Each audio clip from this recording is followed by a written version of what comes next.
and welcome to another episode of 50 Shades in Grey.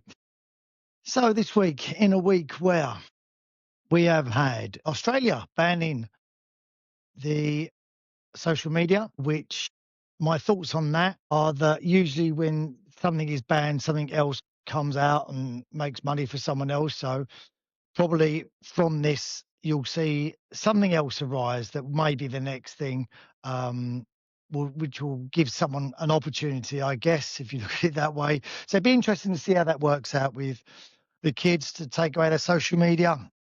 The World Cup draw was this week as well, which was absolutely a car crash, horrendous. If anyone watched it, my thoughts go out to Rio Ferdinand because I did feel for him.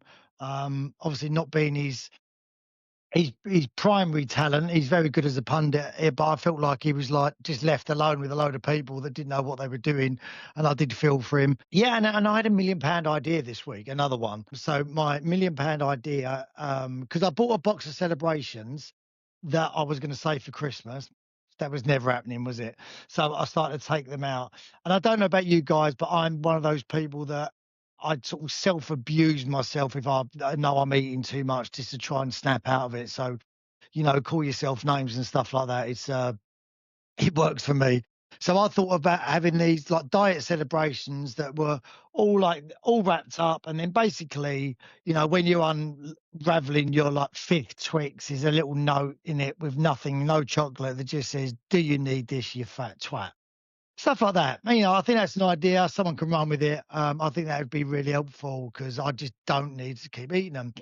But anyway, it got me thinking about lots of things this week. And I wanted to ask you a question. So my question is who knows you best?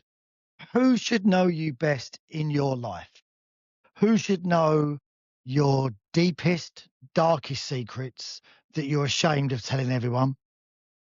Who should know your worst thoughts that you have, maybe, that you don't share? Who will always be there for you, and they will be there no matter what you do, what you say, or whatever circumstance? Who's been with you the longest, and who's going to be with you up until your very last breath, your very last day, and maybe beyond that? So if it was a person, for me, it'd be my son, Zach. He's my best friend. Probably don't make his top three, which is hurtful, but no, he is my best friend because we share everything together. We live together, and it is like having a roommate really the whole time, rather than having sort of my son here or his dad here. So I think hopefully he feels the same way. But yeah, for me, but outside of Zach, I'm hoping, and for me, it should be yourself. I've found for me that I know myself better than anyone else. And at times I can surprise myself with stuff that I do. But out of everyone, I know what's best for me. And it's amazing because I hear, when I was single, I'd hear people, friends give me advice. You know what you need? And as soon as a sentence starts for me with, you know what you need, I used to just think, no, this is what you think I need. This is not what I need. You're going to tell me your version of me. And that's not me. I'll be my version of me. So then they tell you everything that you need in your life or that they think they need. And sometimes I think our friends with the best intention probably tell us things that they want us to have to make them feel better in the first place. But for me, I will always know what I want. And I'm one of those people, I don't know about you guys, but I'm one of those people that when people tell me I can't do something, it drives me forward even more to actually do it. This podcast, for instance, when I started this, I had people like, well, what's the point of that? Where's that going to go? What are you going to do with that? What are you expecting from this? And that probably spurred me on to do it even more. And listen, don't get me wrong, there's still a long, long way to go. But in case you didn't see, the show made the top 10% apparently in Spotify. So they told me in my Christmas cracker from Spotify, and it's doing well on YouTube. So that's a step in the right direction, right? So at least I'm making steps towards proving those people wrong, and stuff like that drives me on. I don't know about you guys, but like people thinking, always people telling me I can't do something, always drives me on. And one of the things I was really mindful of when I had Zach, and I think you take things out of your childhood and you make sure they're things for good or bad that you're going to do with your own kids when you have them, if you have them, and you're lucky enough to have them, that you will do as a parent. So for me, there was a couple of things. One was show up. One was that was a massive thing for me with Zach, is that I'm always going to show up for him no matter what, where it is, what he's doing, how insignificant it may be, I'll always show up. And I think that starts when they're kids to go into things that they just do. If you're lucky enough to be able to do that, some people, for the best will in the world, because of work commitments or whatever it may be, they can't be at everything. But I think just let them know that you want to be at everything if you can, and when you can, just get there. So that was the first thing. And the second thing, uh, I big- I think I've always said to Zach, whatever you do, just find you only need one reason to do it, and that reason must be yours. So I heard a lot when I was wanting to do something, and it could be the simplest thing, the slightest thing that you'd say, I want to do this. And people are very quick to give you 5 reasons, 10 reasons, whatever it may be, why you shouldn't do that thing. For me, your friends are the people that say, you should do that because of this. They can give you side notes and say, definitely do it, but just be aware, you might have to negotiate this problem if it happens. But as soon as someone starts telling you 5 reasons why you shouldn't do something, that something's a bad idea, unless there is nothing about what you've said that's a good idea. But all ideas are just a starting place, right? They're ideas. They may not be the final product, but they're just ideas. So it was always about telling him, giving him one reason why he should do something first. Always give them a positive thing, because that for me is good parenting as well. So besides that, though, I think it should be yourself. It really should be. Now, for some people, they may choose their partners, they may choose their husband, they may choose their wife, but you know, you're going to need one day you do need to know yourself. And maybe you can have both. Maybe, and this will be for you guys to tell me, maybe you can have that person. And I'm not saying that the person that you're with, in your life shouldn't be your best friend. I'm not saying that at all. But what I'm saying is the person that's with you from the day that you're born to the day that you die is that person in your head, and it's yourself. It's yourself that gets you through those big moments. The other people will be a support, but you're the main character in your life. You're the star of your life. So you're going to always be the one that's going to be there for you no matter what, no matter what you do. If you do the worst thing in the world, you'll always have yourself, for good or bad. And it may be to tell yourself that you're a complete bloody idiot, but that's going to be the same person that's going to get you out of the mess that you're in anyway, or get you through the heartbreaks, get you through the loss, get you through and enjoy the good times and just those moments where you're on your own. And I think for myself, I've become that way probably because I've spent a lot of my time previously. I was a lot of my time single, and I think it does teach you to be on your own, because they're just content and they're happy on their own. And I said this before.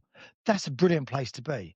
That's a really, really great place to be. If you can be on your own and be happy, anyone else coming into your life is just going to be a bonus for you. It's going to be a great bonus that you can add to your life, enhance your life. And that's going to be a real massive advantage to you. And I think being on your own gives you that. It gives you that strength to get through things, to get through hardships. And I had this conversation actually the other day, and for me, I was talking to someone and we were discussing running. And I go out running. I'm not a massive lover of running. I run to do other things because I know it's the best thing to get me fit to do the other things that I enjoy. So I always run. And she said, "Oh, do you listen to music?" And I was like, "No, I don't actually listen to music." And she asked why, and I said, "Because I like that battle in my head. I like that voice in my head that you have to ignore that's just going, stop this. This is just hard. But I like overcoming that and that keep going. You need to keep going. You know, one foot in front of the other, you'll get through this, you'll finish this." And for me, that's what running gives me. It gives me a sense of accomplishment to not get through that run, but to be able to face other things with that mentality. And that mentality is learned, right? So, where else are you going to learn that mentality unless you're on your own? No one else is going to give you that, I don't think. That's got to be installed in you from yourself. That's something that you must learn yourself. And whether that's through something like running that you do yourself, or it may be that you've just got through hard times and hardships and bad times and come out the other side, and that's giving you that resilience that you need. But it was interesting that one comment that I wanted to discuss as well on today was on one of the posts that I did. I spoke about mistakes, and someone replied to me and they said they're not mistakes, they were intentional. And it got me thinking actually. So I g- I did reply to him and said that's an interesting thought, to which they replied, it wasn't a thought, it was a statement. But I think the thought of that for discussion is, are mistakes just in hindsight? Because I think what his point was, and it was a man that said it, I think, like, I think what he meant was everything you do is an action. And if you're doing an action, you're doing that action. So it is intentional. If you find out after that action has caused hurt or gone and led to something that you didn't think it was going to go to, then it becomes a mistake. And I thought it was quite interesting actually to have a think about that. So when you look back, are things that didn't go right the mistakes? And was everything that you did wasn't a mistake? It was actually intentional. So, for instance, if you've cheated on someone in a relationship, that, and you've said, that was a mistake. Is it only a mistake because the other person has found out, or it's gone wrong for you? Because according to sort of that statement, like the action that you was doing, you knew what you was doing. So, you arranged what you was doing, or what you're doing, you was happened. So it was intentional. What you did was intentional. It may not have been your intention for the ripple effect. That may not have been the intention, but the actual action was intentional. And it does make it sound really bad when you say it like that. And I think probably it's one way of looking at things. And I'd like to get you guys' advice on it. Do you think that mistakes aren't mistakes, they're actual intentional actions? And are the mistakes only in hindsight because it's gone wrong, or people have found out, or you hurt someone? And if they hadn't have found out, would that just be one of those deep, dark secrets that you keep to yourself, that you don't ever tell anyone else?